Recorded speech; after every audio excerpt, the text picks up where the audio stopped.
Daming Bayan.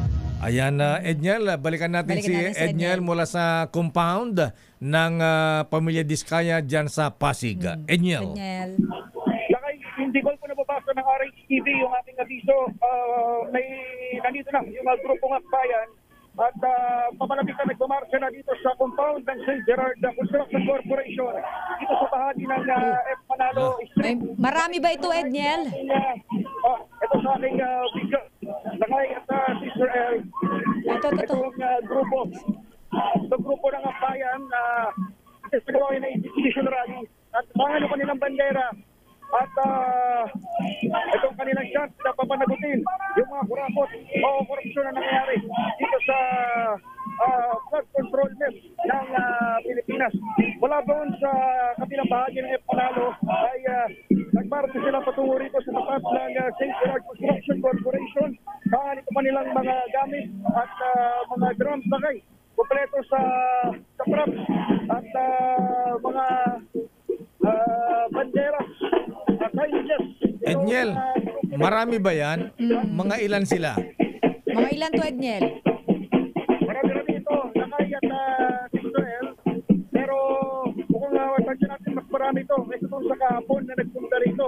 Sapagkat nag-anunsyo itong akbayan na magpupunta sila dito ngayong umaga. Patay doon sa kanilang ipinalabas na abiso kahapon sa kanilang social media pages ay pinagdadala nila na kaya Sister L yung kanilang mga supporters ng asin at bawang. Para aswang ba yung pupuntahan nila?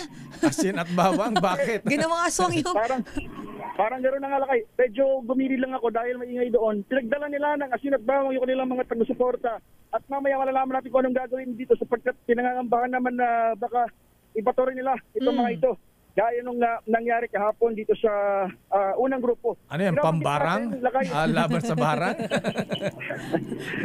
Lakay yung grupo kahapon at Israel, yung grupo kahapon ay iba dito sa grupo na akbayan. Punta ngayong araw sa pagkatbatay doon sa mga nakuha natin informasyon, yung grupong kalikasan at umano yung mga biktima ng flood control mess at mga pagbaha ay nagtungo naman doon sa may area ng Quezon City or magtutungo dyan sa may batas sa pambansa. Dito naman sa akbayan na kanilang anunsyo, hindi na sila makapaghihintay ng pag-resolva doon sa budget at gusto na nilang ma-express sa may pahayag ngayon ang kanilang salobin. Panoorin at pakinggan lamang natin itong panawagan ng grupo laban sa mga korupsyon na isinisisi nga rito sa pamilya ng mga Diskaya.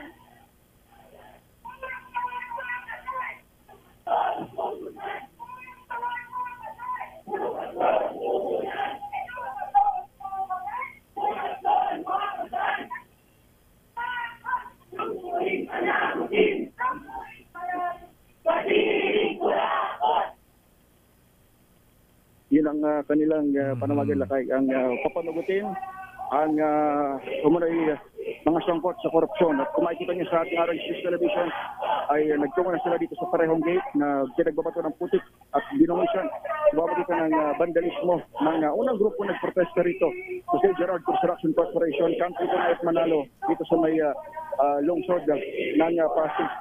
Sa ngayon Lakay, wala pa tayo nakikitang ibang mga senyales kasi sila ay magkasagawa ng pagbato o pagdalis na kagaya kahapon dahil paunang bahagi pa lang ito ng kanilang institution rally at maya-maya ay magbabalik tayo kapag nagkaroon pa ng iba pang mga development dito. Pero at least Edniel, yung mga nagpuprotesta hindi katulad kahapon na binabato ng putik yung gate, pintuan ng mga Diskaya at saka binandalize.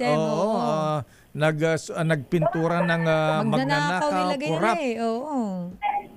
Oo, Lakay, hindi pa gano'n. Hindi pa gano'n yung itsura ngayon. Pero kahit mo Lakay, tinan mo pati ultimong gutter sa harap ng St. Gerard ay may pintura. Galing yun doon sa kahapon na insidente. At sa ngayon ay nagsisimula pa lamang yung sharing ng talumpati at mamaya bigay tayo ng update kapag nagkaroon na ng major development dito sa area. So yun ang sitwasyon dito sa ating pinaroroonan. Sa lungsod ng Pasig, dito pa rin tayo sa compound ng mga Diskaya. Kaugnay pa rin ang issue ng flood control mess dito sa Pilipinas. Ako si Edniel Parrosa, DZRH, una sa Pilipinas. Maraming salamat, Edniel Parosa, mula po sa compound ng Pamilya Diskaya dyan po sa Pasig. Andyan po ang grupo ng Akbay at sila po ay nagsasagawa ng kilos sa protesta.